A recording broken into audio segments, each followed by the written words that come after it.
कई जगह अभी तक ये सीमांकन नहीं है कि फॉरेस्ट लैंड कहाँ तक है और आबादी भूमि कहाँ तक है। अजमेर में इन पहाड़ी क्षेत्रों में जो कच्ची बस्तियाँ हैं उनको डी नोटिफाई की बात हमने कही थी, लेकिन अभी उस पर कोई कार्रवाई नहीं हुई है। 50 वर्ष से ज़्यादा जो लोग वहाँ निवास कर रहे हैं, अब फॉरेस्ट आकर के वहाँ पर ये कहता है कि ये हमारी ज़मीन है, तो 50-50 साल से जो रहने वाले हैं उन लोगों को इससे राहत नहीं मिल रही है।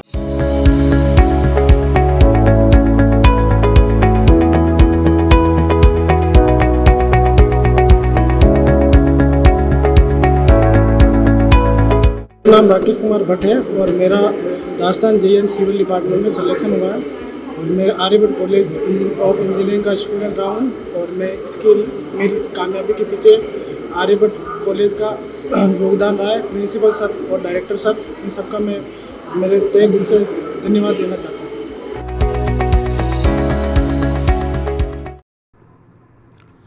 2 अक्टूबर से लगने वाले प्रशासन शहरों के संग अभियान की सफलता पर संदेह। प्री कैंप में पट्टा वितरण प्रक्रिया में देखने को मिली जटिलताएं। लोग निगम से संबंधित कामों के लिए आ रहे हैं प्री कैंप में।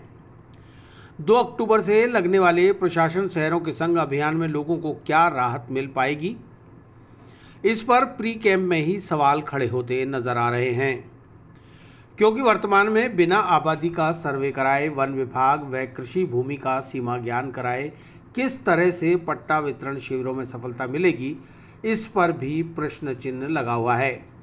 नगर निगम में लगाए गए प्री कैंप में पहले दिन 229 मामले रजिस्टर्ड हुए, जबकि ADA द्वारा लगाए गए शिविर में मात्र 19 आवेदन ही प्राप्त हुए। उनमें भी अधिकतर नाली, सड़क, सीवरेज, विवाह, मृत्यु प्रमाण पत्र व अन्य निगम संबंधी कार्यों के थे। कुल मिलाकर ADA और नगर निगम की आस लगाए बैठे नागरिकों को कुछ खास राहत मिलती नजर नहीं आ रही। महापौर के मुताबिक कच्ची बस्ती व कृषि भूमि पर बने आवासों के पट्टे अजमेर विकास प्राधिकरण ही जारी करेगी। 69A के तहत पट्टे जारी नहीं किए जाएंगे जब तक कि टाइटल क्लियर ना हो। इसके लिए आवेदन भी ऑनलाइन किए जाएंगे। ऐसे में प्रशासन शहरों के संग अभियान की सफलता पर पहले से ही संदेह घेराता जा रहा है। वहीं प्रशासन शहरों के संग अभियान से पूर्व दलालों और अफवाहों को फैलाकर लोगों से धोखाधड़ी करने वाली गैंग भी सक्रिय हो चुकी है, जिसकी जानकारी होने पर उप महापौर नीरज जैन ने आम जनता से ऐसे लोगों से सावधान रहने और किसी के झांसे में नहीं आने की अपील की है।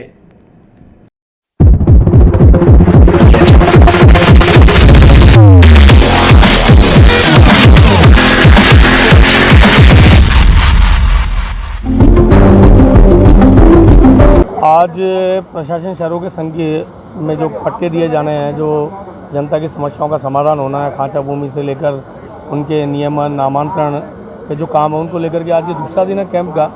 और आम जनता यहाँ पर आ रही है, लेकिन उनको राहत नहीं मिल पा रही है, क्योंकि अजमेर पहाड़ी क्षेत्र है। पूर्व में भी हमारे द्वारा जिलाधीश महोदय को इसके लिए आग्रह किया गया था कि पहाड़ी क्षेत्रों के कारण कई जगह अभी तक ये सीमांकन नहीं है कि फॉरेस्ट लैंड कहाँ तक है और आबादी भूमि कहाँ तक है। अजमेर में इन पहाड़ी क्षेत्रों में जो कच्ची बस्तियां हैं उनको डी नोटिफाई की बात हमने कही थी, लेकिन अभी उस पर कोई कार्रवाई नहीं हुई है।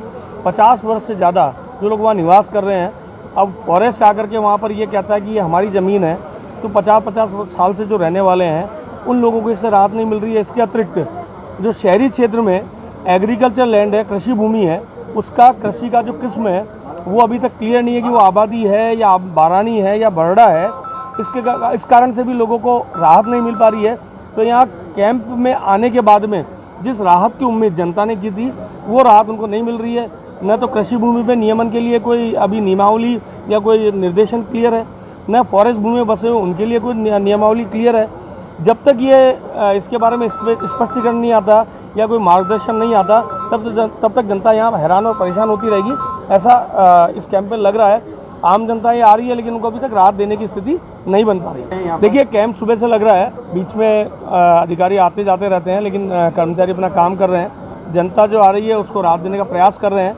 उनके जो छोटे मोटे काम जो इस कैंप में हो रहे हैं वो तो हो पा रहे हैं, लेकिन जिस बड़ी आशा के साथ, जिस उम्मीद के साथ वो पट्टे के लिए, अपने मकान के नक्शा पास कराने के लिए, अपनी भूमि के नियमन के लिए आ रहे हैं, वो यहाँ नहीं हो पा रहा। वर्तमान में प्रशासन शहरों के संघ में जो राज्य सरकार 2 अक्टूबर से पट्टे वितरण का कार्यक्रम करने जा रही है, और हम देख रहे हैं कि डेली राज्य सरकार जो गाइडलाइन दे रही है उसमें अभी वर्तमान में ये आया कि है ना, हम जहाँ आबादी है, तो मैं आपको अवगत करा दूं कि पिछले 40 सालों से पूरे शहर में कृषि भूमि हो, पहाड़ी भूमि हो या सरकारी भूमि हो, उन पर आबादी बस चुकी है, लेकिन आज तक किसी प्रकार का कोई सर्वे नहीं कराया गया है।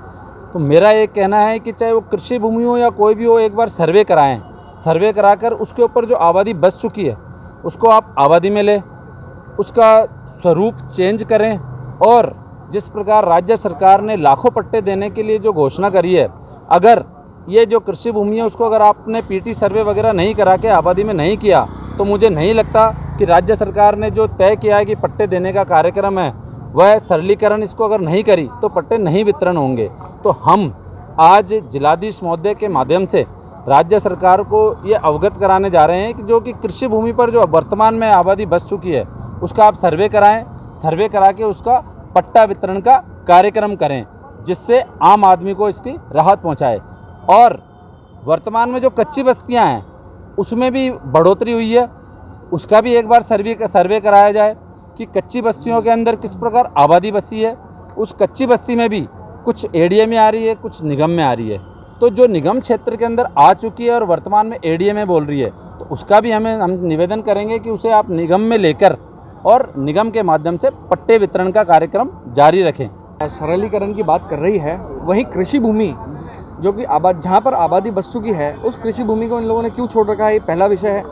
और यदि छूट भी गया है तो मैं आपके मीडिया के माध्यम से ही निवेदन करना चाहता हूँ कि माननीय कलेक्टर साहब या तो वहाँ पे पुनः सर्वे कराएं, और जहाँ कृषि भूमि पे आबादी बस चुकी है वहाँ पर भी पट्टे जारी होने का कार्य सुचारू रूप से हो, क्योंकि न्याय सबको एक जैसा मिलना चाहिए और ये सभी का अधिकार है।